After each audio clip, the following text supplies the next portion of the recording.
जय भोले की हर हर महादेव, बम बम भोले। आज मैं आपको शिव जी की कृपा से महाकालेश्वर ज्योतिर्लिंग के बारे में बताती हूँ। यह परम पवित्र ज्योतिर्लिंग मध्य प्रदेश के उज्जैन नगर में है। पुण्यशिला क्षिप्रा नदी के तट पर स्थित उज्जैन प्राचीन काल में उज्जैनी के नाम से विख्यात था। इसे अवंतिका भी कहते हैं। यह भारत की परम पवित्र सप्तपुरियों में से एक है। महाभारत शिव महापुराण स्कंद पुराण में महाकाल ज्योतिर्लिंग की महिमा का पूरे विस्तार के साथ वर्णन किया गया है।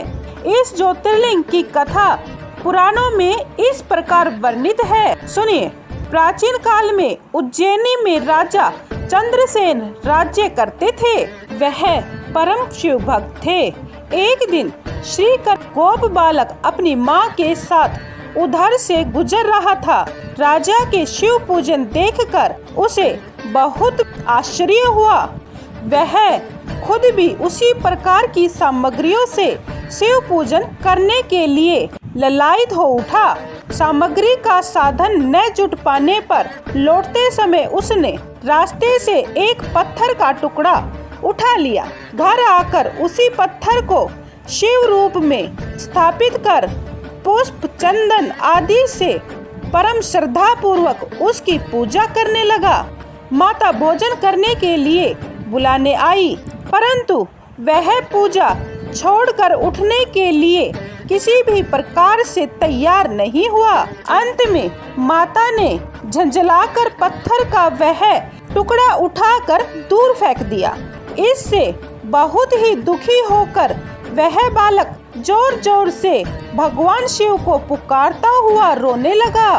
रोते रोते अंत में बेहोश होकर वह वहीं गिर पड़ा।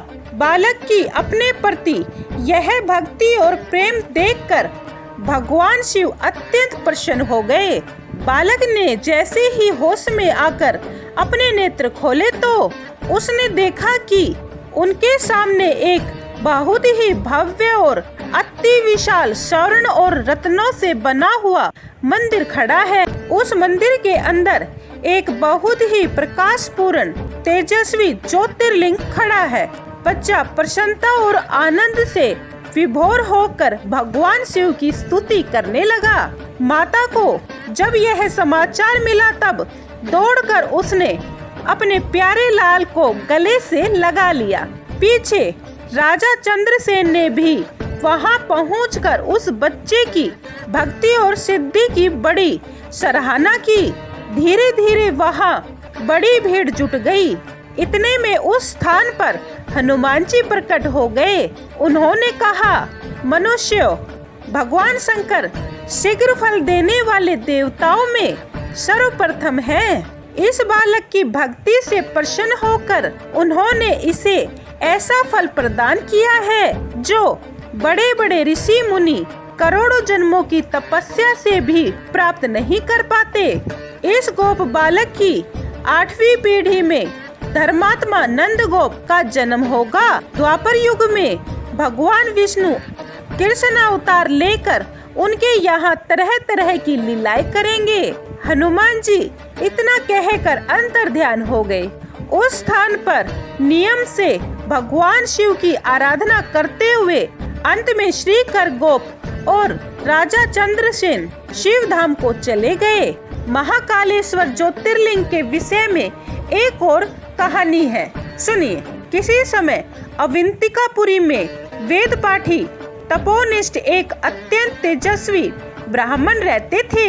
एक दिन दूषण नामक एक अत्याचारी असुर उनकी तपस्या में विघ्न डालने के लिए वहां आया। ब्रह्मा जी से वर प्राप्त कर वह बहुत शक्तिशाली हो गया था।